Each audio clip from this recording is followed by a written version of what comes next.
Yeah. Better days, I pray for better days. Working hard cause I want extra pay. Talk to them seeds, but you must demonstrate. Cause it's your ways that they gon' imitate. Non-violent. Sometimes I wish I would've went to college. Frown proudly. Cause where I'm from, they hate you when you smiling. Your faith should be your gun. You can't leave home without it. The children being grown, cause all the parents acting childish. You show them your reality, I bet they doubt it. You tell them all about your dreams, that's when they out it. Your own blood. Ain't no family no more. They do you badly for show. You try to patch up your soul, Lord knows you on a mission to show him you so submissive. The prayer said in silence, you know the devil can hear him, pay attention. Know the war's within, how much time do you spend? Try to balance your zen, then again, losses is lessons. You tell me you trying to win, we know about saving money. You tell me you trying to spend that blood on it. Sweat, tears, you put that love on it. Your best years was just a dumb moment. You tired of going hungry, can't deal with fake making your life lonely. Your lack of faith that left your soul boning. But you gon' work and you gon' strive, do what it takes to survive. What is truth, what is a lie? You know that war's inside. Some get draped into the fake, they don't know what to decide. Wrong choice, meet your demise, keep that between you and I. You realize, some people you gon' let go, you visualize. The things you need to feed your soul is on the rise. They not gon' wanna let you go, but it's alright. It's cool to bury what's gon' grow. Went from wrong to the right and to the dark to the light. It was a hell of a fight. You give it all your might. Gotta hold on tight and you stay strong and precise. You fight the war that's inside, cause it might change your life. From wrong to the right and to the dark from the light. It was a hell of a fight. You give it all your might. You just hold on tight and you stay strong and precise. You fight the war that's inside, cause it might change your life. I ain't the person that I used to be. So what I do today ain't things that you used to see. Stay the same, no, things change usually.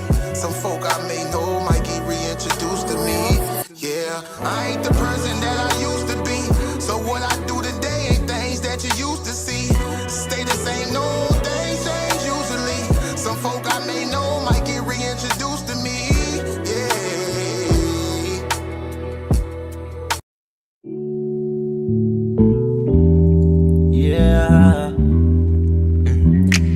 Don't be stressing on the dumb shit, cause God is gonna make a way.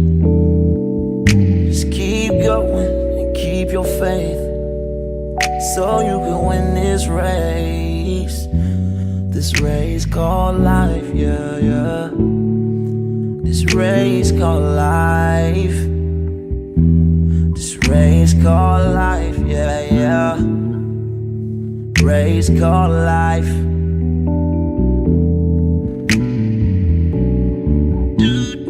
Yeah, yeah, yeah, yeah, yeah, yeah. I'm grinding 'cause I know that I'm gon' get it. I just gotta have vision, keep faith and be humble. Have some patience with it. I've been A1 since day one, been always on my job. I never been a fake, never had to steal and rob. Cause I do good business, I'm too good with it. And even though I'm on this road, I'm still daddy to my children. You know I do good with them, and don't like being missing. But I hate when my bills is thicker and my pockets get thinner. But I can't stress up on the dumb shit, cause God is gonna make a way. I keep going and keep my faith in my pace, so I can win this race. Win this race called life. This race called life. I'm just trying to win this race called life. This race called life.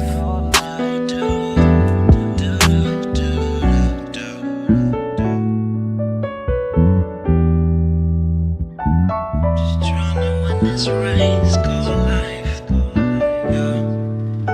Race called life.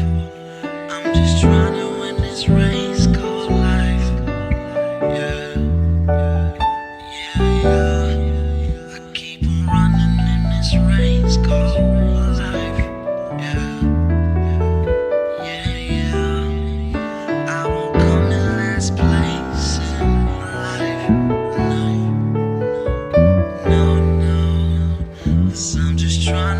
this race called life. This race called life. Girl, I just gotta win this race called life. This race called life. Just gotta win this race called life.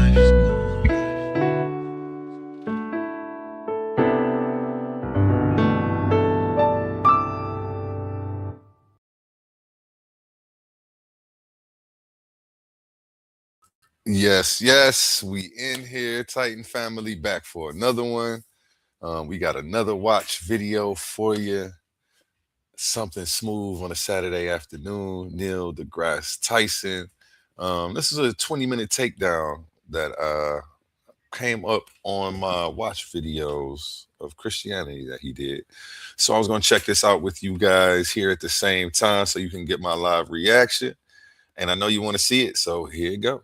90% of the nation would claim to be religious. And you define this in a way that's unambiguous. You don't say, well, do you go to church every Sunday? You don't ask that question. Plenty of people go to church who are not religious.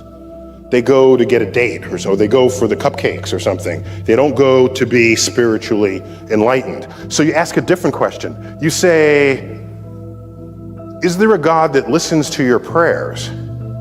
If you answer yes to that, you're religious by anybody's definition, because your understanding of a deity is that that deity is monitoring your daily affairs. So that's unambiguous. This number's dropped in the last couple of years, but it's about 90%. Turns out if you go to college and get an advanced degree, a master's or a doctorate, where these are degrees where you actually question the state of existing knowledge. The undergraduate degree doesn't really do that.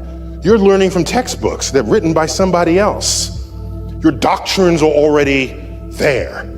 The higher degrees imply that you are questioning the very fabric of the knowledge you had previously learned. Among that community, it's 60%. It has dropped. Well, that's interesting. Let's keep going. How about scientists of all stripes? So a biologist, chemist, let's include engineers as well. People who have formal scientific training, mathematicians as well. Okay, what happens next? Drops to 40%.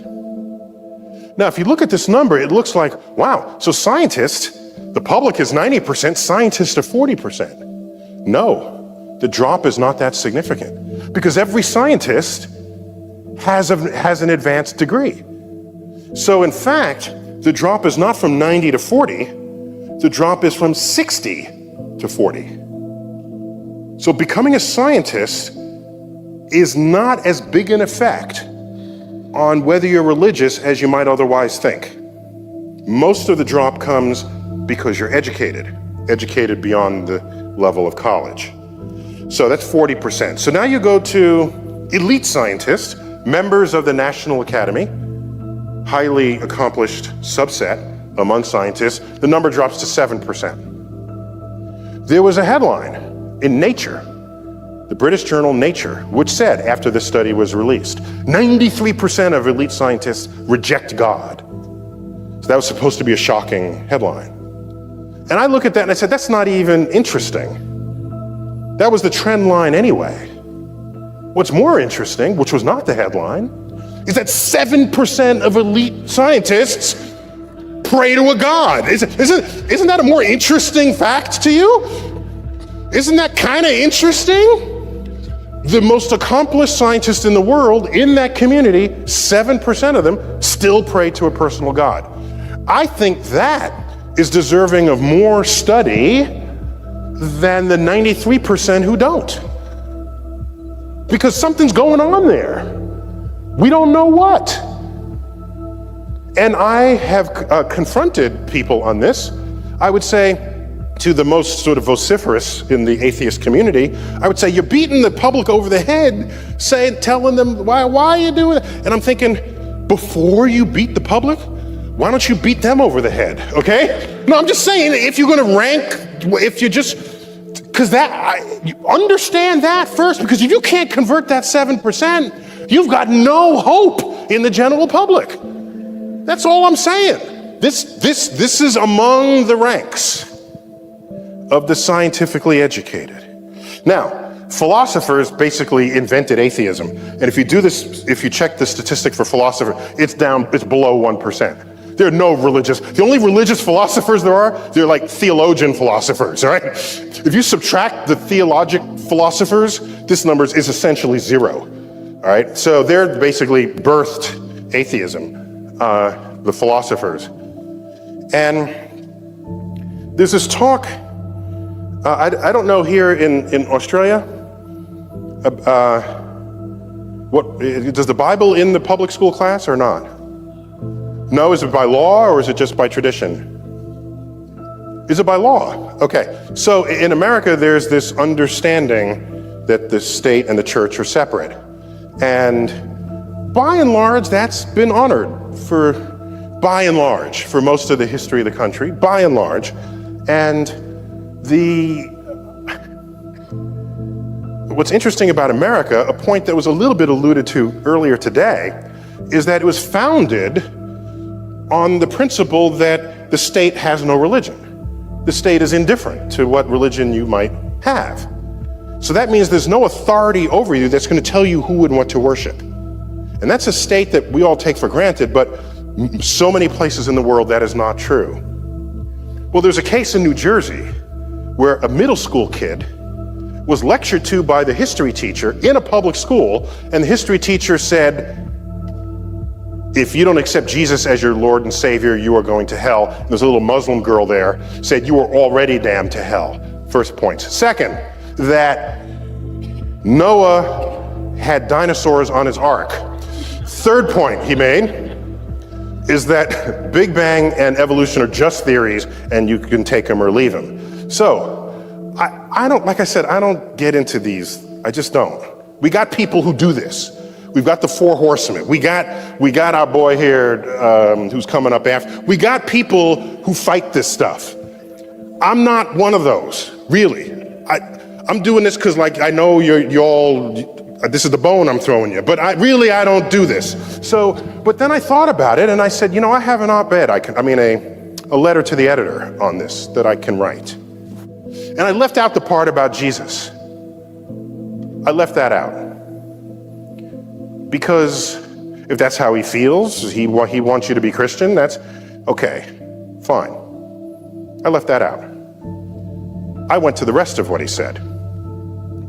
And this was my letter, as it appeared in the New York Times. People cited violation of the First Amendment when a New Jersey, that's a separation of church and state, essentially. New Jersey school teacher asserted that evolution and the Big Bang are not scientific and that Noah's Ark carried dinosaurs. The case is not about the need to separate church and state. It's about the need to separate ignorant, scientifically illiterate people from the ranks of teachers. That's the problem.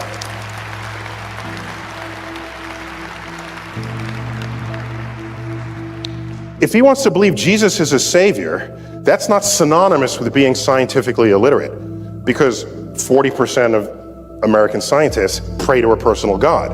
What is identical with being scientifically literate is that if Noah was a human being, he did not have dinosaurs on his ark, because humans and dinosaurs did not coexist, all right? Every one of those scientists knows that, even the 40% who pray to God. So this is how I've sort of split the kingdom there. Then you get the billboard wars. Okay, this was fun. Big Bang Theory. You got to be kidding. God. All right. So this goes on. This is what we put up with. All right. So then then there was like, let's come back. Praise Darwin, evolved beyond belief. Freedom from religion founded. So the billboard wars are in progress here. There's some people who are like okay with God and okay with sort of how things evolve, so they ride the fence. So here's a bumper sticker, the Big Bang Theory, God spoke and bang, it happened, So they're excited about both, God and the Big Bang. But then we had this idiot back in May, Judgment Day. Did this Judgment Day stuff reach below the equator? Jeez, okay. Yeah, it was. Now the good thing is unlike other predictions, like Jesus will come one day, This had a date, okay? You could test it. This was like easy to test. You just sort of wait around for it, all right? So, now it turns out that May 21st was only the day Jesus was supposed to show up. The actual end of the world is October 21st. So the end of the world is still to come this year. This is directly from the website. So I had to tweet. So this was May 21st. So on May 21st or May 20th, I tweeted this. If Jesus actually arrives May 21st, it'll be easy to convince skeptics. If he doesn't show up, do the faithful become atheists? That was my question. Now, in a Twitter stream, it's a live conversation with complete strangers. Everybody depositing their 140 characters worth of thought. So here this is. There was a huge reaction to that tweet. Now, you would expect that most of my followers, or at least a big fraction of them, would be sort of atheistic. So you'd expect people to say, this guy's an idiot, why are we even spending any time on them? Well, one such person did make such a reply, but not in the way you might think. No, anyone who's read the Bible know this camping asshole was full of shit from the start. Okay. So what do you do with that? So this is somebody complaining about the prediction of Jesus coming because he says this other guy doesn't know jack about the Bible, but this guy does. And went on, there are other places where people quoted that one can't know when Jesus comes. So the fact that this guy's saying he knows means he doesn't read the Bible. So this is what's out there. People who are ready to vociferously argue about who knows the Bible the least. September 11th, 2001, we just had our 10th anniversary of that. I happen to live 3.5 blocks from what became known as Ground Zero. This image was taken outside my dining room window. The North Tower is on fire. These are 110-story buildings, the World Trade Center towers. This image is the instant the South Tower was hit. It was hit from the left. You could not see the entry point because we're blocked by this other black building. It's a hotel, a 50-story hotel, which is just kind of in the foreground. You see part of the South Tower punching out. This is before the jet fuel had ignited. And when you ignite jet fuel, you set a deflagration wave, not a bomb wave. It's a different kind of wave. It's not accompanied by a shock. This is a split second after that, the fuel has ignited, creating more pressure, and within a split second of that, the entire South Tower was engulfed. And this is fragments of plane and bodies and office coming out the other side. Now, why am I dragging you through this? 62 minutes later, both buildings had collapsed. And there was blue sky where there was once these buildings. This is directly outside of my apartment building, and the emergency vehicles had come. This is the pulverized World Trade Center dust that had settled several inches of it. I say this because shortly after this gentleman got up, President of the United States, George W. Bush. This is actually my photo of him. I was in that room at that time when he spoke. See the medals there on the table? I was on a committee to tell him who to give those medals to, the Presidential Medal of Science. And so he actually gave them to everyone we told him to give them to, except he didn't read their citations. He's smart enough to know not to pronounce any of the science words that were in the citation. So he put the medal around the neck, somebody else read the citations. Shortly after September 11th, he gets up, I don't remember where he gave the speech, and he says, in an attempt to distinguish we from they, he says, our God is the God who named the stars.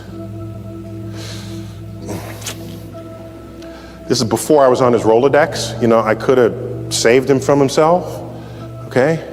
It's a loose quote from Genesis that says God named all the stars in the sky, okay? First of all, it's the same God, so he's got that wrong. But Allah, God of Islam, and God of the Jewish God, it's the same God. They call them different names, but it's the same book delivering you the same God. Apart from him getting that wrong, he says, our God is the God who named the stars. What he just didn't know, 2/3 of all stars in the night sky have Arabic names. 2/3 of all stars that have names, these are all the Arabic star names. All of these. I don't think this is the point he wanted to make. I just think he figured that out. Like I said, it was before I was on his Rolodex. And so you say, well, how does this happen? How do you get a culture where stars in the night sky are named by them? What was going on? How did that happen? And you have to go back 1,000 years, and you get to Islam in what's the golden period of Islam. In that period, algebra was invented. Algorithm is an Arabic word. All these words, they begin with AL, 10 to 1, it's an Arabic word. Our numerals are Arabic numerals. Did you pause and reflect on why we call them Arabic numerals? We just call them that, right? But somebody did good stuff with these numerals. It was in Baghdad 1,000 years ago where they invented algebra. And there was advances in mathematics, agriculture, engineering, all of these fields. All at a time when Europe was disemboweling heretics. So something changed. 12th century, this gentleman came around, Al-Ghazali, a Muslim scholar, learned. At this point, Islam is maybe just a few hundred years old. People are reading the Quran and interpreting it however they sort of want to and feel like it. There's not a coherence to the practice of Islam until he comes around and codifies the behavior of a good Muslim. In much the same way St. Augustine, in his book Cities of God, codified what it is to be a good Christian. How do you burn the witches? There's a recipe for that. They got to be upside down so the blood does, it's a whole itinerary for how to be a good Muslim. And in his writings contain the assertion that the manipulation of numbers is the work of the devil. 2, actions that you see in nature are the will of Allah. Well, if you drop a stone and it falls, Allah willed that. If that's your explanation, your curiosity stops. You combine everything happening in nature being the will of Allah to the manipulation of numbers being the work of the devil, and the entire enterprise of that golden era collapses. Now, historians, when they look at that era, they say, well, the Mongols came and so historians think of the world in terms of wars and kings. They think less about it philosophically, about intellectual movements or the absence thereof. Islam rose again after this period, didn't have science associated with it. No new inventions in math. You look at the period of Islam in Spain, the period where the great Alhambra was built. There is no attendant science going on there. It's done, it's gone, and it is a cost that exists to this day. There is 1.3 billion Muslims in the world today who are not participants on the frontier of scientific discovery. What's the best measure of this? Just check out the Nobel Prizes. I tallied them, okay? How many Jews have won the Nobel Prize? In the sciences, here they go. 25% of all Nobel Prizes in the sciences are won by Jews. How many Jews in the world? About 15 million tops? 15 million? How many Muslims in the world? 1.3 billion, which is huger, way huger than 15 million. How many Muslims have won the Nobel Prize in the sciences? 2.5. 2.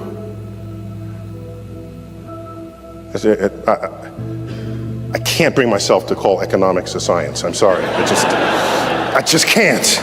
I've tried. I've really tried. I'm sorry. That's how many. And the physics one was a Pakistani physicist not a Middle Eastern physicist. So, Jews have 50 times the number of Nobel Prizes. They're 1/80th of the population of the Muslims. Has 4,000 times the impact. I lose sleep every night wondering how many secrets of the universe lay undiscovered because 1/6th of the population of the world is not a participant on the exploration frontier. What thoughts have gone undreamt of?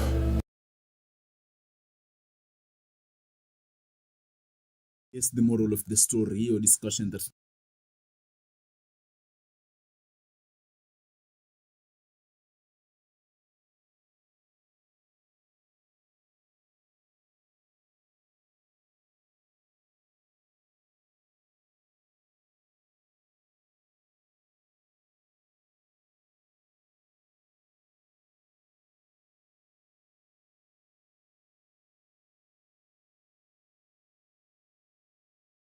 Yes. We haven't talked about God in a while. Oh, there's a reason for that.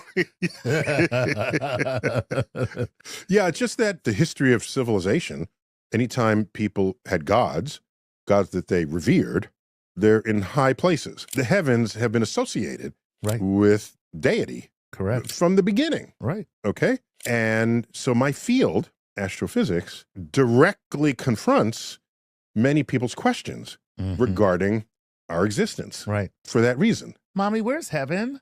Oh, it's up there. No, it's not, because I have a telescope. It's not up there, Mommy.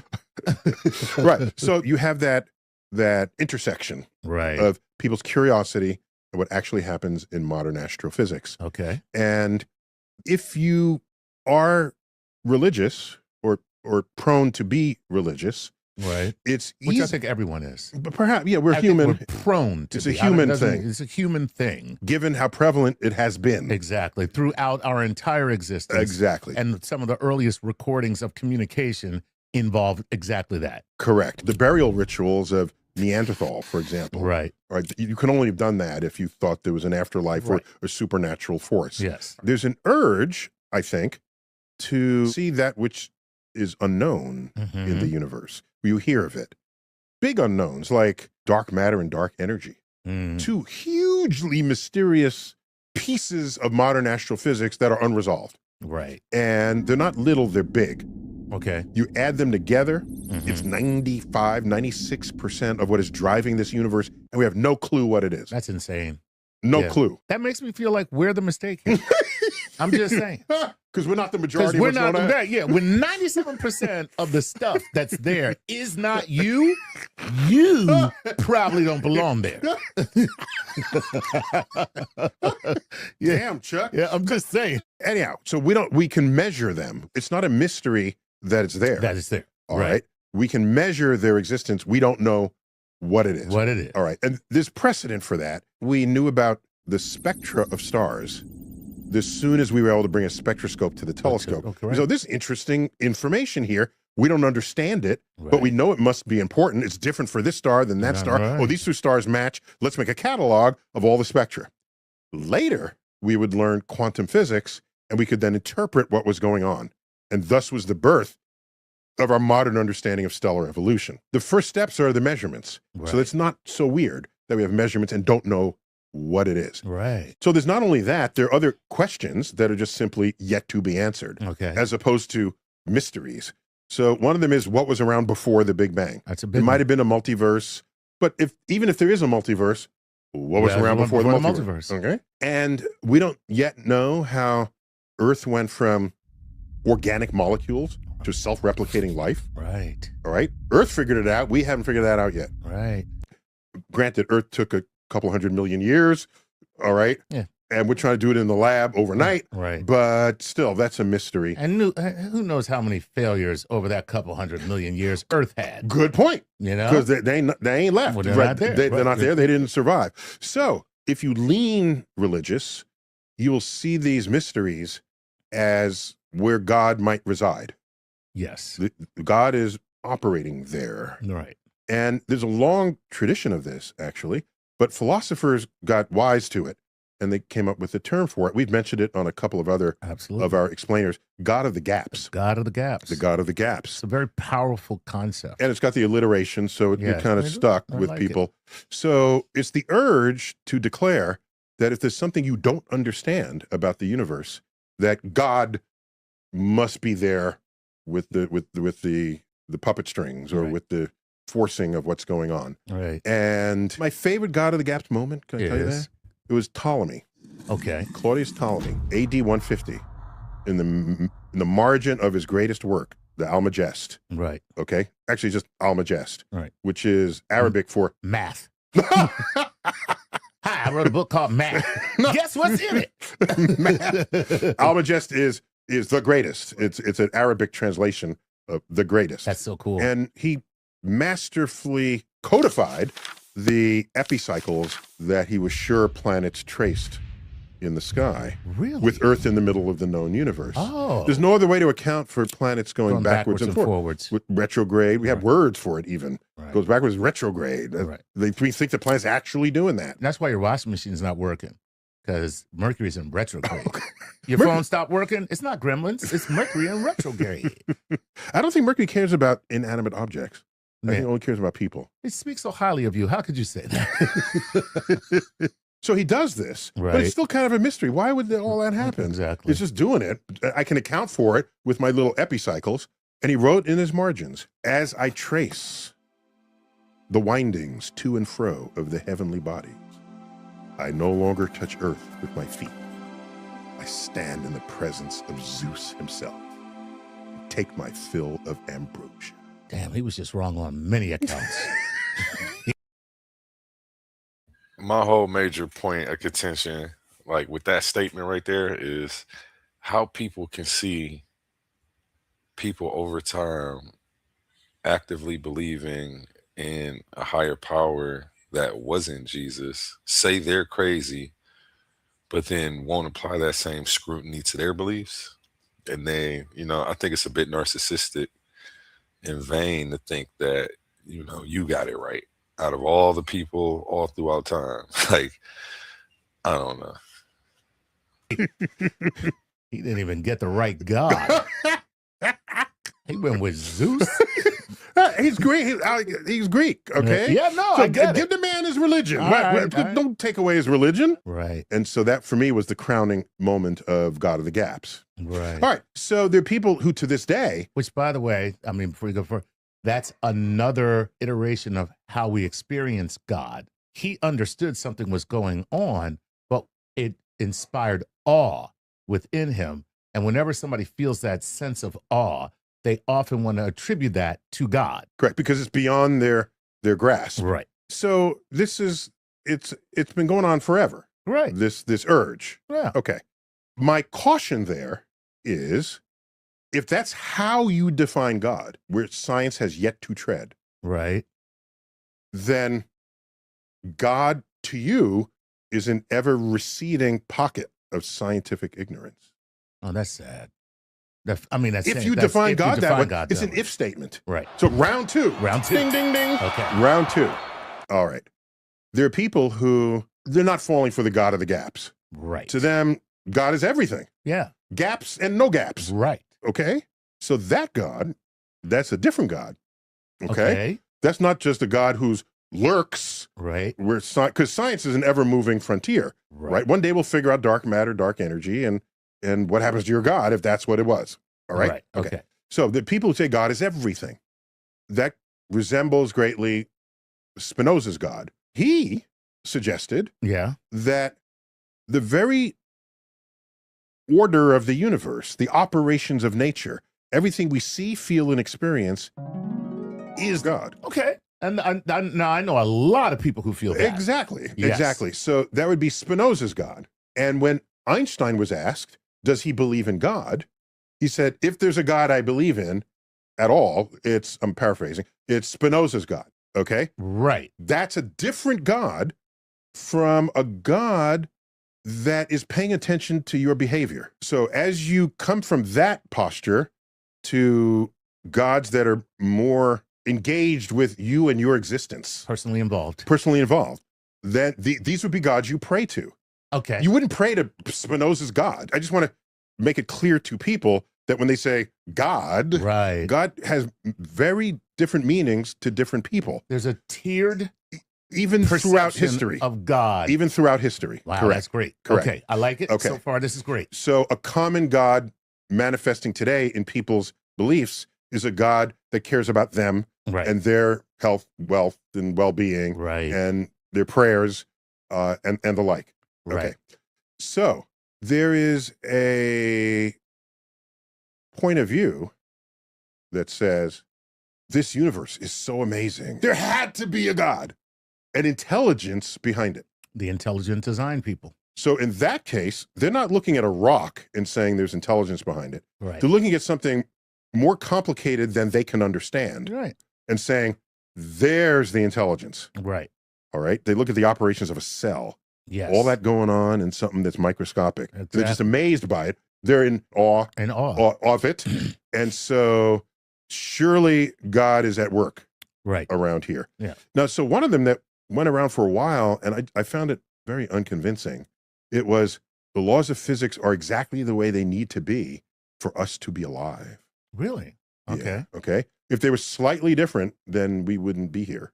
Like if the charge on the electron or the value of the gravitational constant or the speed of light, you know, things like that. And they all configure to make matter and energy come together such that we can be alive in that universe. Right. Okay. I mean, there's some people that even on a macro level, they're like, we live in the Goldilocks zone of these planets, and the other planets are dead as far as we're concerned. As far as we know. That's As right. far as we know. So with all of these parameters in just the right way, in just the right place, people who are lean religious refer to it as the fine-tuning argument. Interesting. Okay. Everything's fine-tuned Right. to produce life, Right. human life. Right. Now, so He's a God of precision that has placed things in this perfect configuration, kind of synchronicity. Yes. That Okay. all the gears mesh and everything works so that we get life. And we pop out. And we pop out. Exactly. Right. I don't argue the fact that we have constants of nature that if they were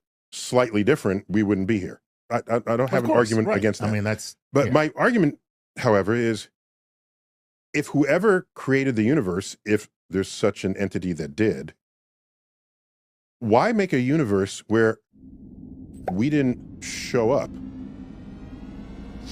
for 13.8 billion years? Right. Not only that, Earth was not born until the universe was already 8-9 billion years old. Right. And then life begins, single-celled organisms. Is this the God of that life? Okay. But that was 3.8 billion years ago. Humans in our current form last, 100,000 years or so, go to a million years, which is a drop in the bucket relative to the 4 billion. For the 4 billion. Billion. Yeah. Right. Millions, but to billions? Right. That's, Okay. It seems like if you really wanted to make a universe that favored us, we would have shown up much earlier. sooner.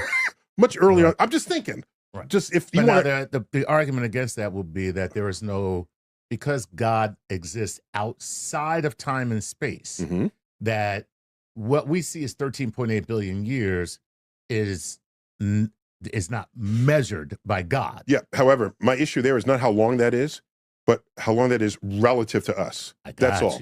That could be short to God, right? But that means we're even shorter. Okay.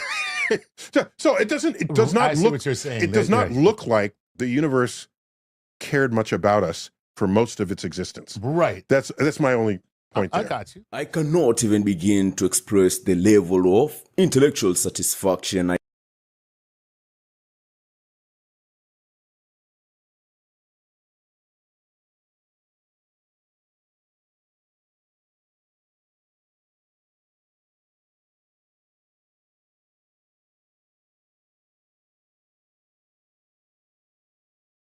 You're an atheist, right? Is that right?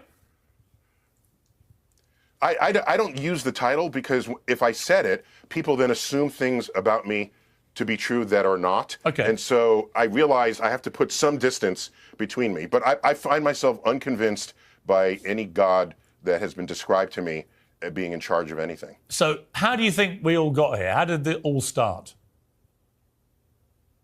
Well, I follow the lines of scientific evidence, And we know about evolution.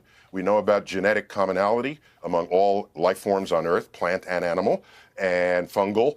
And so this comes to us from very hard work invested in the biological sciences. You add some of that to the geology and astrophysics of the early solar system, and we go from raw ingredients drawn from the periodic table of elements forged in the hearts of stars that are everywhere in the universe, by the way. The ingredients of life, hydrogen, carbon, nitrogen, oxygen, that they're the most common ingredients in the universe. And for life to be based on them, it tells you that life is highly opportunistic. And in the early Earth, we went from organic molecules to self-replicating life. We still don't know how that happened. That's a biological frontier with top people. So working what was on this? it. Here's my Other question. things, we don't know what was around. Here's my question for you. If I was Merlin, this is what I'd be asking, right? Let's assume you're Merlin for a moment. Merlin, what was there before nothing? We don't know. Right. So here's it's my okay point. to not know. That's the whole point of science. No, but the whole point of science is go where you don't know the answer. That's why I believe in God, because there has to be a superior thing out there which can answer that question. The human brain cannot answer it because they can't, because nobody knows the answer. Therefore, there has to be, does there not, logically, a superior thing which can answer that question? Yeah, so that's not an invocation of logic. That's an invocation of what philosophers have historically called the God. We got a Sabio to the stage. Sabio to the stage. How you feeling today? Oh man, I'm cool. I'm cool. I see you posted this video. I mean, you planned this video. I watched it a couple days ago when I posted it. It's pretty interesting. Sounds like Neil deGrasse Tyson is saying a lot of the things that us non-believers are saying to the believers. It's funny. I didn't know that he was a non-believer. Like, I'm just finding this out in the last 48 hours. So yeah, he wouldn't call himself an atheist because he'll use words like Godspeed and shit like that, and religious people, but he doesn't know why. He asks the question, and he says out of his own, they haven't found God. So, and science and astronomy isn't looking for God. So, facts. That's facts. Let's get into the rest of him shredding Bill Pierce Morgan. Yeah, if you want me to pause it, just say something. I'll stop it so you could chime in. Yeah. Gaps. The God of the gaps is, you look at where science has yet to tread, where science has yet to figure out, and you say, wow, that's mysterious. I don't know how that works. God must have done it.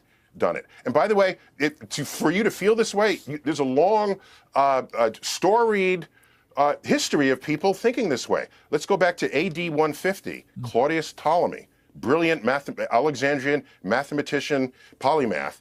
He wrote in the margin of one of his greatest works, he said, after looking at the planets going back and forth, not fully understanding why they did this, and he writes, when I trace at my pleasure the windings to and fro of the heavenly bodies, I no longer touch earth with my feet. I stand in the presence of Zeus himself and take my fill of ambrosia. He was feeling it, okay? He's invoking religion. It's a beautiful, it's one of my favorite quotes ever, by the way, because it's so honest and so mysterious and so curious. And what I'm saying here is, he did not understand the planets and he invokes deity to help him out. That's what you just did, but on a different frontier, because we know why the planets go back and forth. Newton got that figured out, and Kepler. So if, to you, God is where science has yet to tread, then God is an ever-receding pocket of scientific ignorance. Oh my God. Whoa, did he really just say that to his face on national TV? Yeah, that's a body slam right there. God, and that's what me and Unc and others like us and Cedric be trying to get the people to know. If God is only in a place where science, where you don't know, then God is ever re, ever retreat in peace of scientific ignorance. Cause science is finding out new shit every day. And look at his face and look at Pierce. He laughing. He not even realizing he just got body slammed. Like, Just got body slammed. because it's so over his head. And he's just looking at him like, you know, he still don't get He it. just got power drives and That's suplexed crazy. in one move.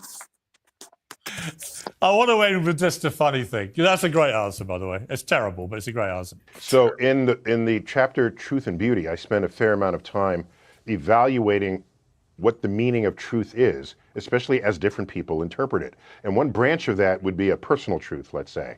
And this is like, let's say, Jesus is your savior, right? In a free country where we have freedom of religious expression, no one is going to take that from you. That's a personal truth. But if you want to have other people agree with that truth, and they might have a different savior or a different religious tradition, then it will require some serious act of persuasion, but in the limit, as we've seen in the history of civilization, outright warfare and bloodshed and death.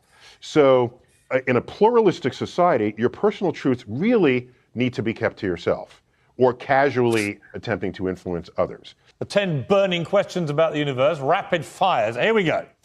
What was there before the beginning of the universe? Everyone asks this question. What's the simple answer?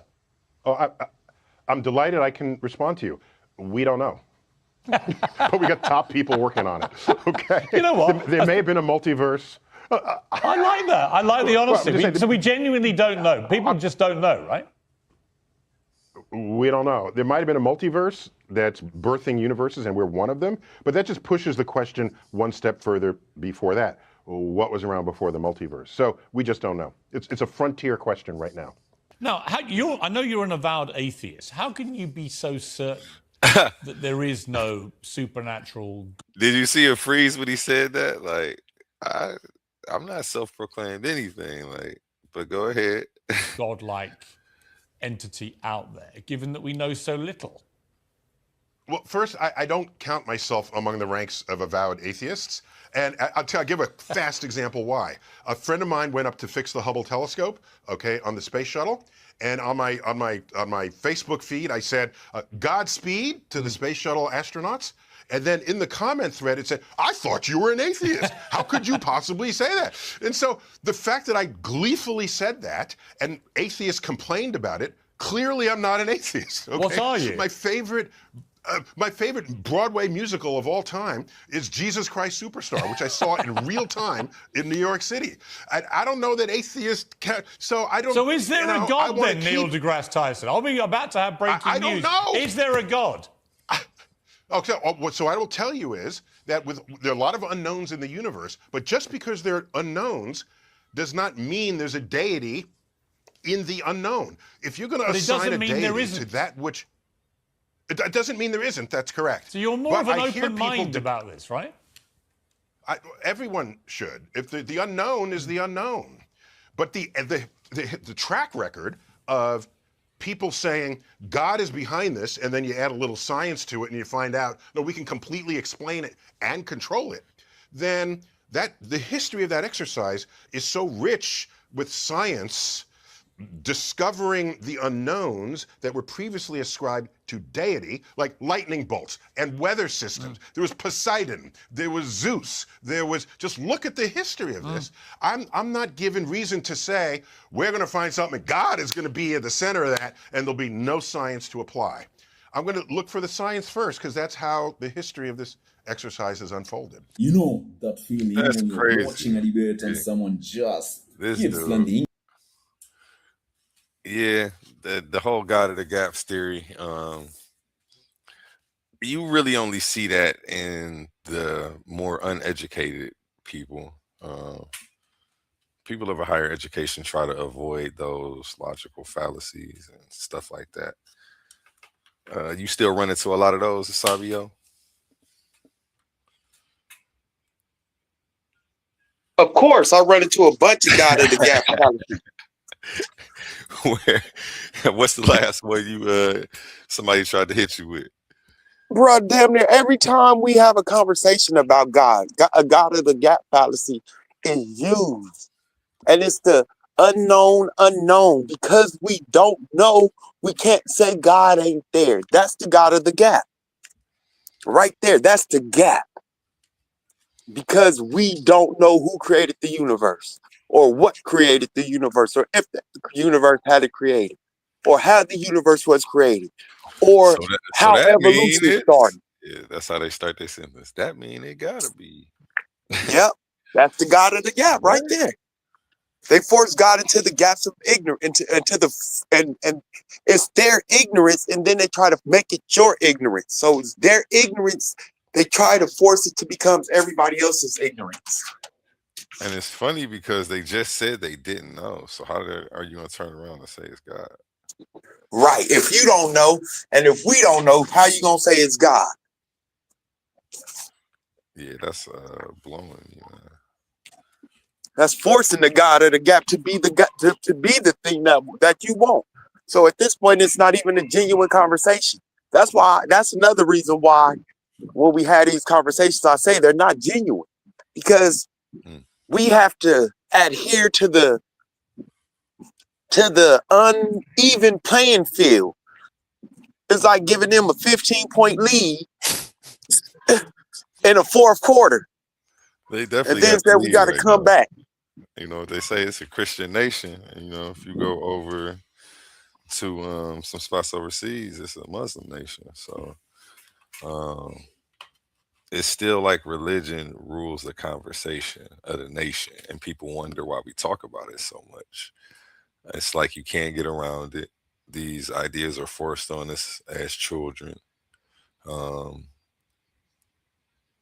and, you know, it comes down to a lot of us are only the religion we are based on where we were born. You know, if you were born in India or Afghanistan, or like, you wouldn't be a Christian. You would be born into a Muslim society, into a Muslim household. So is it your destiny to go to, you know, a Christian will, you know, might say those people are still going to burn in eternal fire for not accepting Jesus Christ as their Lord and Savior. I think that's odd, just because they were born, you know, in a certain region, and that's what the cultural norm was for the, you know. And you know what? The other day, right? I was coming home. I don't know where I was coming from, but I was on the bus. There was some Christians on the bus, and there was an Indian woman from India, right? Her Mm-hmm. God was she worshipped Hinduism. She said it. And I said, now, y'all want to know how fucked up y'all religion is? That Hindu woman who just said that she worships Hinduism, and y'all belief system, she's going to hell. She's going to hell because she got the wrong God. And one black man said, you're right, she is going to hell. I said, now how pompous and racist are you? Because she don't know about the God that you were brought up under. She got to go to hell. You sound like the white people who went over to Africa and conquered our people and told us our gods was pagan. Oh, he got pissed. But I had to tell him the truth. You know, I can see it. I can see him getting upset about that one right there. That's a hell of a reality check. You know, you hold the mirror straight up to people's face that have never seen the monster, you know, the monster that they don't even know they are. So it's like, yeah. Got to make them look at the monster that they don't want to look at, though. Because the monster is that religion that they tend to say that they run around here pushing on everybody. And it makes you a monster. Makes people that believe in it a monster. Just think about how they talk about us. Just think about yesterday. Do you know, I was going to join that conversation they was having yesterday in that back chat until I heard Banu. Like, how do I join a YouTube back chat and the first person they're talking about is me? But these are supposed to be the spiritual folks. These are supposed to be the people that are close to God. The best people on the planet according to their books and shit. They're supposed to be patient, long-suffering, quick to forgive, merciful, loving, caring, all that shit. You know how it is, man. You know how it is back here. I'm just talking about the religious people, period, though. You feel me? I'm not talking about it in the back chat. I'm just talking about the religious people, how they're supposed to actually behave. And when they talk to a nigga like me, are there any of those attributes? No, see, they're always going to run into brick walls where they have to say things like, not all of them. I don't want to talk about them as a monolith either, because there are some who are understanding and open minded. But a lot of what we run into once we stop agreeing is that we're damned to hell, we're going to burn somewhere, and it's like it's always going to turn back to that for them. I'm the biggest heathen. I done been everything. Just because I don't believe in that book. Like I tell them, I'm going to hell in like 50 different religions. So, it's all right. I'm going to hell in every religion. I'm not upset, brother, that you think that's where I'm going. You know what I'm saying? A Muslim told me that yesterday. I love saying that to anybody of any faith. I just say a different one. So if I'm talking to a Muslim, I'm like, yeah. Christian told me that yesterday. So back to what we were talking about. It's crazy. And just to let them know, sometimes you have to introduce the elephant in the room that there are active people walking around who believe in something that contradicts everything that you're saying right now. You're right. And they actually have the same condemnation of the people who disagree. Like, so how do you guys ever reconcile that and come together to talk? Or I don't know. It's just like, then they say God loves everybody. I don't know. I don't think so. I think he loves. I don't know either. But he loves him. I know that. Listening to Allah's greatest warrior, the Mexican Muslim dude. It shows me. Oh, my bad. Hold on, let me pause that. It shows me that you don't have to have the ability to think critically. The religion don't want you thinking critically and logically. They just want you to accept the bullshit and push the bullshit back out. What did he say that made you catch that vibe right there? Everything the man was saying. So we got a debate coming up. You sound like you want it. Nah, you're not gonna. No, I don't want to debate that moron. Because he'll try to call. He'll call you out and say, "Get in this ring." I don't care about him calling me out. The nigga don't even know his own book. Jesse, if you're out there, catch him in the back chat. I want to hear your thoughts about this. So outside of whatever. And the astrophysicist, the physicist, it's as high as 40% of scientists speak for other scientists. They have. But you just spoke for Dawkins. But yes, okay. Well, I know him personally, so I can make some judgment as to how he would have responded to those questions. But I can't and I won't speak for other scientists. But you know the statistics as well as I do. In some surveys, it's as high as 40% of scientists in America would claim a personal God, a God to whom they can pray, who would intercede in their daily affairs. And it's fascinating to see the spread among the scientific disciplines in that number, because some would come in higher and others would come in lower, of course, so that it averages at about 40%. And the astrophysicist, the physicist, the biologist come in lowest. The mathematicians, engineers come in highest, above 40%. I'm intrigued by it. That's an intriguing fact. So that's where he explains that people of a higher education believe less in a higher power. People who are educated to college level and higher. That makes sense to you? Is that surprising to you? Yeah, it was surprising, but then I could been these people being brought up in a religious type of country with that indoctrination. I can see how that'll still be a statistic and be a part of society, because even though They may have learned some things that does not mean they actually done the things to learn about religions on that higher level. So you may be a great doctor. That's all it is. All you know how to do is what? Cut and sew. Operate and do. So you don't know how to do the other thing outside of that. So if you don't know the formation of religion, then that belief is going to remain there because you haven't looked into the belief, into the formation of the belief. So it makes sense.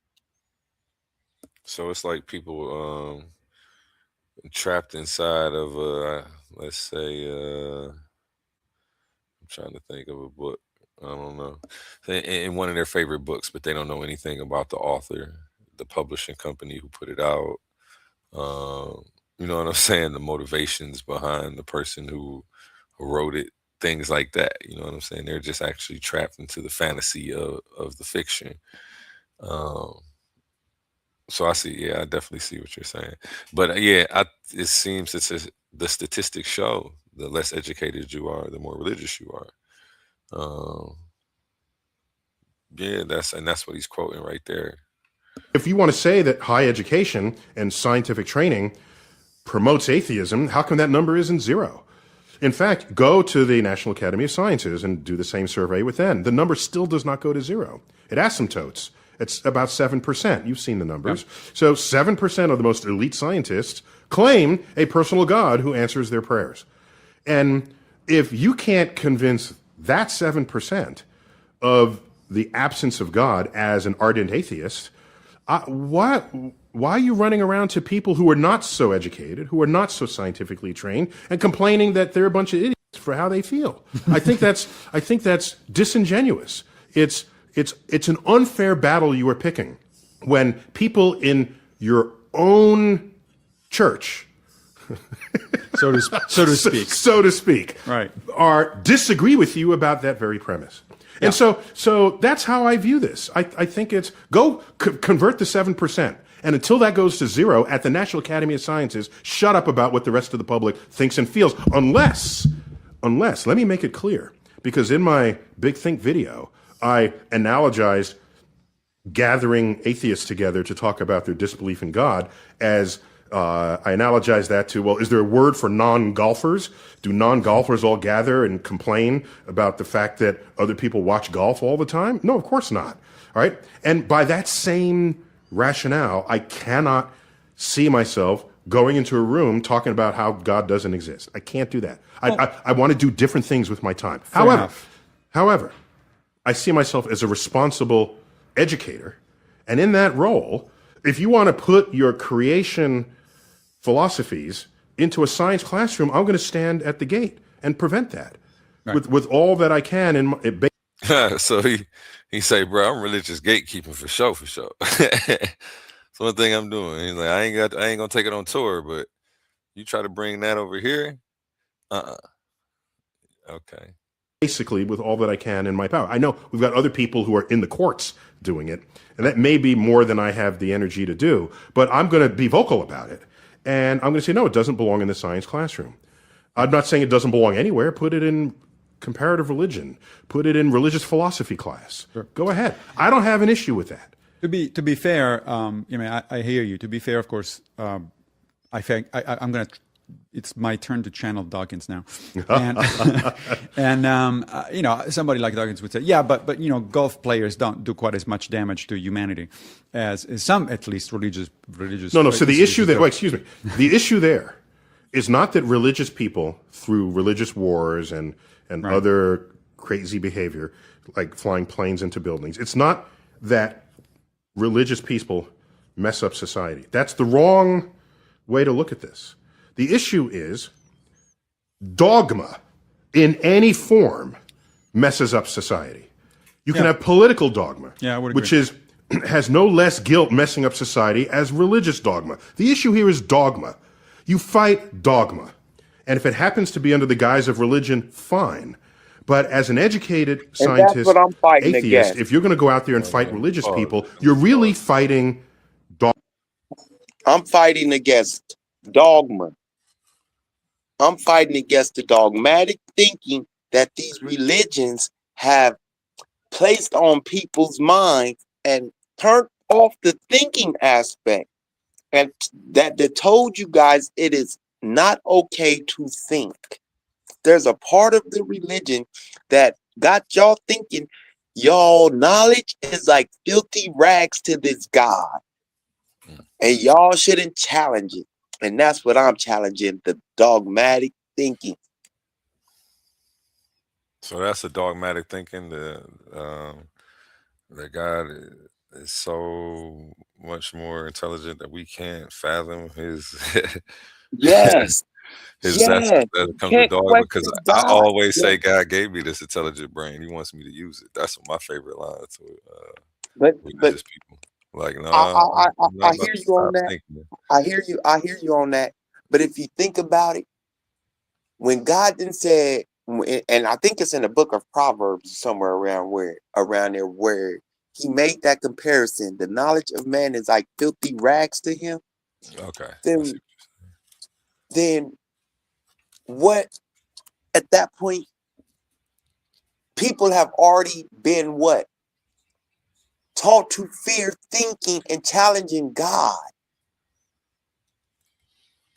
Don't question God. It's dangerous. It's right. Huh? That's why we're here today. Let's go. Dogma, where people want you to believe something in the absence of evidence and make that policy, make that educational curricula, make legislation based on that. That's where you have problems. And that's where you get Nazism. That's where you get the Lysenkoism. Yes. That's where you get all of these isms that have risen up, that had, some of them even had some patina of being academically derived, but when you actually part the curtains, there is dogmatic invocation of rules established by some committee of people who decide how they want you to think about all the various topics. I agree. When I want to piss off my atheist friends, I always remind them of the secular regimes of the 20th century and the disasters that they've caused. Pol Pot, for example, and the like. Stalin, and so on and so forth. I mean, you know, those are. I think you're completely right. The problem is dogmatism. The problem is ideology pushed to the extreme. Nonetheless, I think Julia has the next question up, right?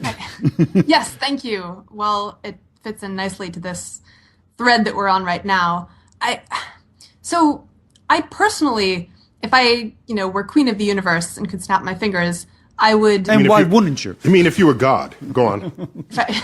Yes, to be apropos. See, that was a sentence that was not in your head, but you say queen of the universe, snap your fingers and make something so. That's God. So what you're saying I don't want is, any labels to be put on me. Oh, okay. Fair enough. So I would prefer that people would all just magically become allergic to dogma and evidence-based and, reasoning people who don't take anything on faith, whether it be about claims about the supernatural or about politics or economics or what have you. And I think that pursuing that goal is very valuable, and it's something I'm personally trying to do as well.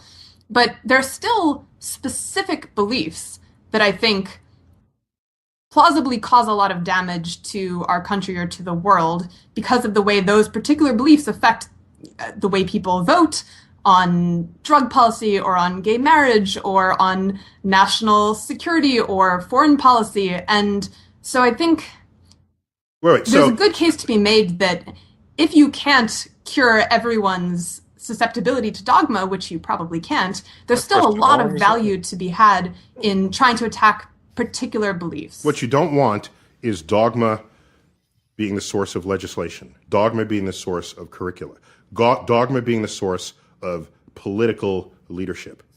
And other than that, if people just have a view, if someone feels Jesus is their savior, that's sort of dogma within their personal lives. It only becomes an issue. It only becomes an issue. And the way they treat other people. It only becomes an issue if they want their dogma to apply to everybody else. Right. Then it's institutionalized dogma, right. And then that's the problem. So yes, you fight that. You don't fight the individual. That's my point. And as an educator, I will educate people so that they will enjoy science, become scientifically literate, and maybe some of that will prevent them from trying to bring their dogma to others or bring their superstition to others. Neil? If I'm to understand some of the incentive of this effort is to reflect on whether one can account, you didn't say this explicitly, but it's deeply implicit in this whole conversation, whether one can account for example, the belief in a personal God as the sole consequence of activity in the brain, rather than as there actually being a personal God that's out there. And getting back to the comment made by the gentleman from the Templeton Foundation. Charles Harper. Charles, hi, hello. I think there is, in fact, there are, in fact, tests. You said, is there a shred of scientific evidence that refutes the personal God? I don't want to put words in your mouth, but I think that's the essence of your point. I think there are tests that have been conducted, but they just weren't thought of in the way that you posed the question. For example, most people who would claim a personal God would claim that that God answers prayers. So you can do prayer studies and ask, is what you prayed for under these controlled circumstances responded to in whatever way you had hoped in your prayers? And from my read of prayer studies, they consistently come up negative when they're done in a controlled way. And when people believe they're being responded to, it's because they've removed they only remember the hits and not the misses. But not only that, I think there's an even bigger case here, and it's summarized simply in the images of the pale blue dot. One wouldn't call this a scientific experiment, but it's a scientific sort of plausibility statement. Because as you ascend from the Earth and look at our temporal, spatial, and organizational insignificance in terms of the scale of the cosmos, if you're going to say that the same person who made the cosmos cares about your life on this earth, the bigger we know the cosmos to be, the more of an expression of hubris or ego that represents, and then you end up drifting away from the idea that the person who made the universe cares about your prayers. And so it's a plausibility argument. I wouldn't call it a scientific experiment, but in science you always have to make a judgment as to what is sensible given the information and what is not. And the bigger is the universe, the less sensible a personal God seems. And I just want to get back to the opening remark that, as you said, most people here would not agree to a personal God, even if there was some sensitivity to a God of initial force. Yeah. Well, it's a good point. And in fact, the most famous example of that experiment of prayer is the one conducted by Francis Galton, who's a cousin of Charles Darwin, who said, well, let's do the simple version of this experiment. Most people in England pray for the king and the queen. You know, God save the king. Long live the king and queen. And then he's found that the average lifespan of the king and queen actually is lower than the general population. So he said this obviously disproves the hypothesis. But on the other hand, the counter argument to that is many people say, well, they were not being sincere when they prayed, when they said God. So it goes on. You know? Yeah. Speaking of Earth, how do you feel about the people that think it's only 6,000 years old? If they think that because that is mandated by their religious philosophy. Exactly. Okay. Just keep it out of the science classroom. That's all. I don't try to confuse that with doing science. Science, we have learned. Science has completely transformed our culture. It's doubled our life expectancy. It has brought comfort and health and well-being. And not only science, but the fruits of science, the technological fruits of science. And of course, you need to be good shepherds of this power, because in the wrong hands, it could be used for evil. All right. This is the great sort of dichotomy of of unlocking the secrets of nature. So I'm not going to fight them to tell them the universe is not just 6,000 stay out of your way. No, not just the science classroom. Right. No, and if you want to put it in the science classroom, understand the ramifications. Right. Your country will go bankrupt because you will no longer be in a position to forge the economies of tomorrow that will require science and technological innovation. And it leads to the next question, because a few people on the lines are asking, do you believe in God? I'm not convinced. If here's the thing. If every time I talk about God with someone who's a believer, God is all powerful and all knowing and all good, right? The good is a big part of this. And then I look at all the ways Earth wants to kill us. Strangle us. You know, a tsunami takes out 250,000 people, hurricanes, earthquakes, tornadoes, floods. And I add all of that up. Either the God is not all powerful or is not all good. But it can't really be both, given all the ways the universe wants to kill us. And if Earth is not finished killing you, there's the asteroid that could come in. Right. An asteroid rendered 70% of all life forms extinct back in the famous one in 65 million years ago that took out the dinosaurs. So there's so many ways to die, not at the hands of someone else who has free will, that I don't know what is the nature of the God that you're talking about. I gotta try to use your logic back at you. But don't we define what is good and what is bad? So we see a tsunami wipe out a whole bunch of people, and we're as human beings going, wow, that's bad, because we define what bad is. Maybe in God's brain, eyes, whatever the hell, that's not bad. Well, but except you defined what God is. Oh boy.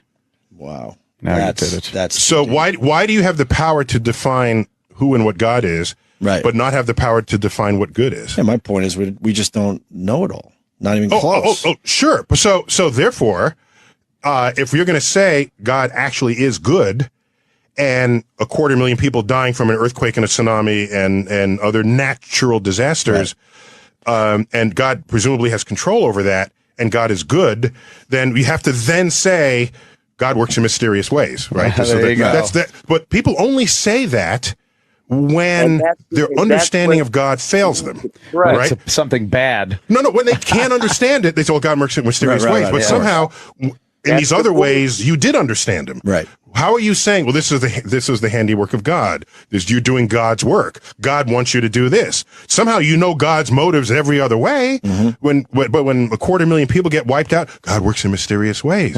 Why do you even claim to have access to God's mind in some contexts and not others? Exactly. Just admit you have no clue and get on with life. That's how I look at it. We just don't have a clue when it comes down to it. Well, I'd like to think that preserving health and longevity, that is a nice operational definition of something that's good. Right. How can you argue? How can you debate something that keeps you alive and healthy? That's got to be something that's good. I can't. I refuse to allow someone to say, "I'm going to give you cancer, birth defects, and shorten your life," and somehow call that good. I'm not going there. I hear you. I'm not going there. Sam, there are plenty of things people do that don't make sense, but of course they're otherwise harmless to others, and might be mildly harmless to the person who thinks it or believes it, but no one makes a big deal of it. If the religious community, instead of going away, morphed into a systems of philosophy that made no attempt to say things about the physical world that are easily verifiable by the methods and tools of science and rational inquiry. And they only simply talked about, how to treat your neighbor, how to, maybe give you someplace to think you might be when you're dead. What's the harm in that? If we're going to try to be realistic about how effective any such movement that you want to support can be, either you're going to say one day there are going to be no religions in the world, or one day there's a profile of the various religions that have changed to the point where they don't trigger anybody's reaction, anyone such as your reaction. Right. Well, I'm just not hopeful that they can change. They can be so chaste in their proclamations about reality so as not to conflict with those of us who are trying to speak sensibly about reality and to shape public policy that's based on sensible conversation. So, for instance, what do you do when you find out that your neighbor's religion has proscribed drawing a caricature of a certain historical figure and has prescribed it in such terms that you can get 100,000 people in the town square calling for the deaths of newspaper editors and cartoonists for drawing, for publishing pictures of the Prophet Muhammad. It seems to me that really is a deal breaker. I mean, this is just free speech and rational understandings of civil society just have to win. It's just there's no accommodation with that. What was so scandalous about that episode is that we really caved in. I mean, we practiced self-censorship. We chastised Denmark for publishing those cartoons, and New York Times wrote editorials, about it. And we're not recognizing the bigger picture here, which is this is an eruption of medievalism that is sanctioned by the fastest growing religion in the world. And here again, I'm focusing on Islam almost randomly. I mean, I'm worried about religion in totality, but you have to if you're going to dignify the claim that one of our books is not just a book, but is in some sense an infallible document, it seems to me, always going to be held hostage to the contents of the book. And it just so happens that these books are engines of intolerance. I mean, 100 years from now, someone can pick up the Quran or the Bible and find reasons to be every bit as obnoxious as Ted Haggard or worse, and those reasons are continually refreshing themselves. So unless we undercut this notion that the Bible and the Quran are not at all like the plays of Shakespeare, I don't think the problem can go. The Blind Watchmaker. Oh, that's my favorite book of yours, if I may. Okay. Well, The Watchmaker comes from William Paley, the theologian, who said that there must be a God because if you find a watch, you pick up the watch. He was crossing a heath, he said. You open it up. There's a great big pocket watch in those days. Back when watches were watches. Yes, right. And you see all the cogwheels and springs and things. It had to have a designer, of course it did. And so how much more would you say that of an eye or a knee joint or anything living? So that's the Paley watchmaker argument. Natural selection is the blind watchmaker. It produces results that are like watches. They're beautifully designed. Eyes are beautifully designed, certain flaws, but they are beautifully designed. And they come about not through any design process, not through any deliberate design, but through the blind watchmaker, which is natural selection. So that's hard for people to accept, especially if they're deeply religious. Yes. Because they already have an account. Yes. Now you're saying one of the acts of their God is some random force operating. He didn't have to be there at all. He didn't have to be there at all. Yes. And I think where people get confused, and even some of our people have made this mistake, Fred Hoyle, who was the architect of the steady state universe, who pejoratively invented the name Big Bang to describe the universe beginning in one point. He said that in a pejorative way. He wanted the universe to be a steady state. He did a calculation for how you would get an eye, a fully functioning eye, and how long that would take. And it was some impossibly, 10 to some very high power number of years, given the rate at which you have defects in a genome. And correct me if I'm wrong, the rebuttal to that is natural selection is not completely random. Well, no, that's right. It actually wasn't an eye. It was a hemoglobin molecule, but it's the same argument anyway. So what he overlooked was that it doesn't happen all in one go. He imagined all the bits coming together at random. And that's one case that doesn't work, and it has another random thing that doesn't work. Yes. And you do that forever. You do that forever. Of course you want, but what you need is, let's use the eye, even though he didn't. You need a slightly less good eye, and then a slightly less good eye, and a slightly less good eye. And if you start with just a sheet of light-sensitive cells, which just detect whether it's light or dark, that's useful. It's not like better than not having it. It's better than not having it. You can tell when it's night or day. You can tell whether there's a predator flying overhead. And then if you have a slightly cup-shaped, if you bend that retina from a flat thing into a slight cup, then if it's coming from that direction, it hits that side of the we are on video, aren't we? Yes. Yeah. And so you get, it's not an image, but it gives a slight directionality. And then you close up and you start to get a pinhole camera. It's a very crude, it's out of focus, but it's sort of an image. And then you need a little bit of transparent gunk in there.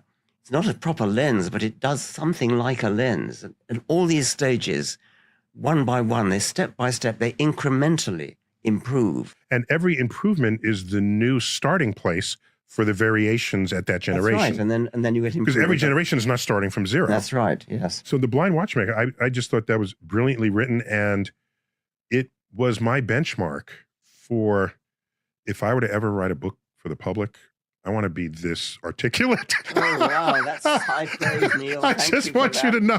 I just want you to know that. Thank you for that. Okay. In this episode, we have the privilege of speaking with Dr. Neil deGrasse Tyson, astrophysicist, director of the Hayden Planetarium, host of PBS's Nova Science Now, amongst other things. And the very first topic I want to bring up with you is you call yourself an agnostic, and I know you didn't go into this. It seems like on your Wikipedia page, the public first just called you an atheist, and you had to respond to it. And I know you've spoken about this before, but why is the distinction important to you, especially as a public figure? Or is it? Well, I'm not so much concerned with the definition, the formal definition of the word atheist and the formal definition of the word agnostic. What concerns me is the behavior of people who call themselves those words, because that becomes the definition of the word. Of course, the dictionary really doesn't define words. It describes the words as they are used in society. And hence you have the evolution of words in the English language. Of course, we know some other languages that don't tolerate the movement of words from one meaning to another, but in English, that is not only tolerated, it's in fact ultimately embraced. So when I see people who say they are atheists and the energy that they invest in that fact, that's just simply not me. There's got to be some other word for someone who really just simply doesn't care. So on that level. And so agnostics seem to be something a little more accurate given my actual behavior. Peace. We got Laurel Burns to the stage. How you feeling today? You muted if you there. You muted. All right, I'm gonna let this ride. You're in the presence of these philosophies. So if what you say comes off as atheistic to someone, that's just peripheral to something else you're trying to get across. It's the label's not important, basically. Well, I don't like labels because it's an excuse for not actually thinking about the thoughts that the other person has. Right. And it ignores what might be nuances or... Yeah, let me pause that, because that's what happens to me in a lot of debates. People want to label me atheist and not address the arguments. I don't make arguments that a God doesn't exist. I just haven't had sufficient proof that one does yet. That's a different space to be. Yeah, let me let him go ahead and finish. Or information that lingers at the boundary of the parameters that the other person defines for that category. So the only ist that I am is a scientist, and the only ism that I don't even think I'm an ism. But the people who see a few things that I'll say or do and say, oh, he's a this or he's a that, and then label it. And I'm thinking, like, what are you doing? I'm just trying to survive. and not only that, if you look carefully at the arguments I've given, most of them now are just scattered all over YouTube. But if you actually listen carefully, I'm at no point expressing an opinion. It may feel that way because I think I have a lot of sort of energy when I'm in front of an audience, but it's not about my opinion. It's about sort of what is going on in life. And I think the most viewed among YouTubes that I've put out there that people associate with atheism or religion or spirituality was my presentation at the Beyond Belief conference in 2006. This was in San Diego. And we talked about intelligent design.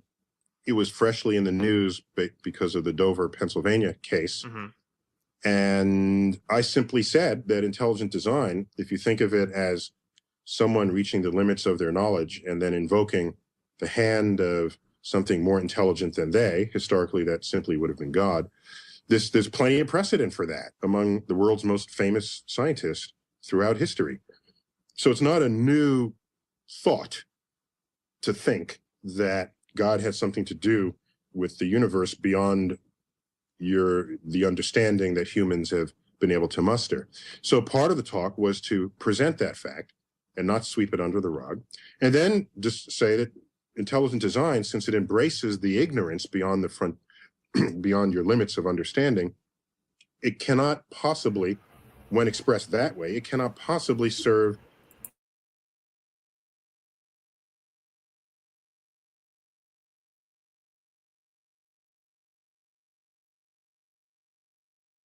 We got Laurel Burns to the stage. How you feeling today? Mic check.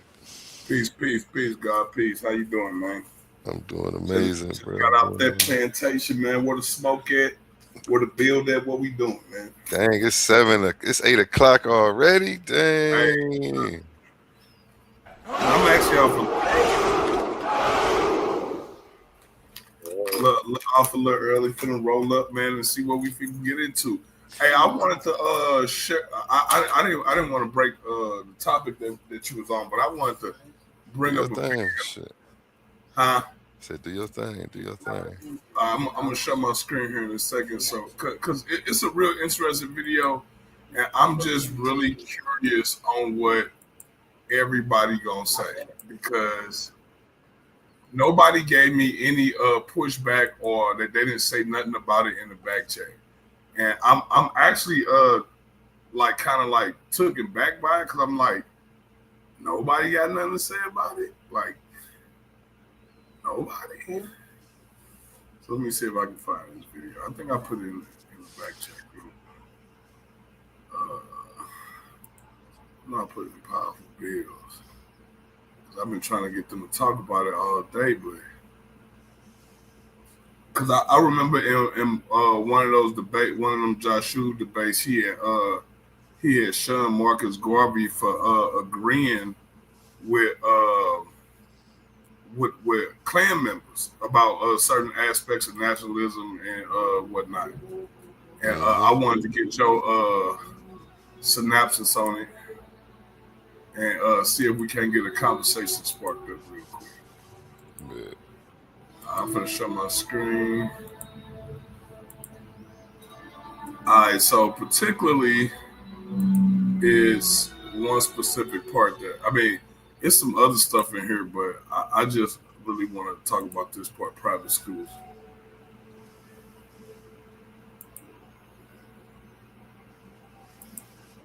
Oh, you need me to share the screen? Gotcha. Hold on. You said, when I introduced you, I didn't say that your organization was. I said, historically, to most Americans, you're anti-Catholic and anti-Semitic and racist. In other words, anti-black. You said, we're not anti-Catholic. Right. We're not anti-Semitic. You didn't deny the racist thing. Well, it depends on your definition of racist. I'm a segregationist, okay? I believe that God has commanded me not to mix with other races. For that reason, I want to have schools where I can send my children to a white school. I want to be able to go to my white neighborhoods, to white businesses, for those things. So if that terms me as a racist, then I'm a racist. Oh, bro, it's crazy. But you can't have tax exemptions in your all-white school. And if it's a public school, now black kids whose parents' taxes pay for that school, they got a right to go to that neighborhood school. Now, if you want an all-white school, all-white academy, you can do that right now. You just don't get a tax exemption for it. What's your complaint? You say you can do that. Now, maybe I can, maybe you can, but what about the poor people that don't have the money to send their children to private schools? They can't. They're being deprived the right to practice their religion because they don't have the money to send them to a private school. There's no reason why in this great land of ours we couldn't have a 3-tiered school system, a black school and a white school and an integrated school, and give everyone their choice. We would have much less dissension. We would have much less racial problems in the schools. And if those people that are seeking to integrate the races in this country really were seeking to do the best for both races, they would adopt this system and let integration proceed gradually. What do you think our founding fathers meant when they said "we, the people of the United States"? Well, I won't get in. So so that's the part that I wanted to highlight and I wanted to point out. Like, what do you think about what he just said? Like, as far as he think it should be a 3-tier school, a black school, white school, and an integrationalist school, and you should have your choice pick over them. Like you shouldn't have to be forced to bunk with people that you don't want to bunk with. Like, I mean, I don't know, like, how you feel about that, and do you think that that's any different from what black nationalists say? People who are pro-black nationalists say about the educational system in the United States. So I don't know. Let me hear what you got, cuz. I'm gonna say you're right. A lot of people who will be quick to argue with him just because they see the outfit he got on, not realizing that they share a lot of the same ideas and perspectives like that. And then it goes all the way back to the conversation: did integration help us? Or right. You know what I'm saying? So, and so he kind of saying he would say I'm not gonna go through all of it because I don't really want to put his image all over the platform. I don't care. Go ahead. Oh yeah, I know, but I'm just saying. You know what I'm saying? So the whole demo is that a lot of our black nationalist groups and a lot of our Pan-African movements and stuff have some of the same criteria. Like, dude, most of us belong to separatists. Well, I don't even like separatists. The word separatist, I like the word secessionist. Most of us are secessionists by nature. You know what I'm saying? Especially most of us who down with the resistance. Like, most of us is anti this, whatever this is that we playing. This white supremacy system, whatever this is. We're mostly against it, like most of us. So, and they go for most of our nationalist group, Black Panthers, Nation of Islam, UNIA, most of them. The only one that got like some integrationist aspects is Moorish Science Temple, but even they are secessionists. You know what I'm saying? Even they are secessionists, even though they got some integration aspects. If anybody out there in the audience got any opinions on what we talking about right now, we open the ears. You know what I'm saying? Let me roll up real quick, man. Get my mind right. Here, what we about to do? Let's start a new stream, and we about to check back in here in 5 minutes. Everybody, check back in here in 5 minutes, and we're about to cover this topic right now today. Catch you back here in a couple minutes, y'all. We about to end the stream. I'm gonna go out with a song from Connie Sun called Same Heart. You can check him out on all platforms. I usually listen to him on Spotify. Go over to his Facebook page, send him some love, and tell him A1 sent you. And again, this is Same Heart. What? Where did it go? Same Heart by Connie Sun.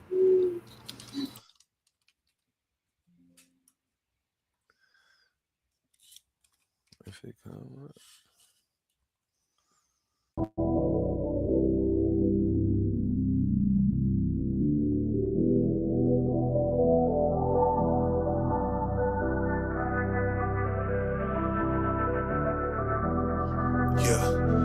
Together, down for whatever. How the hell did we just fall apart?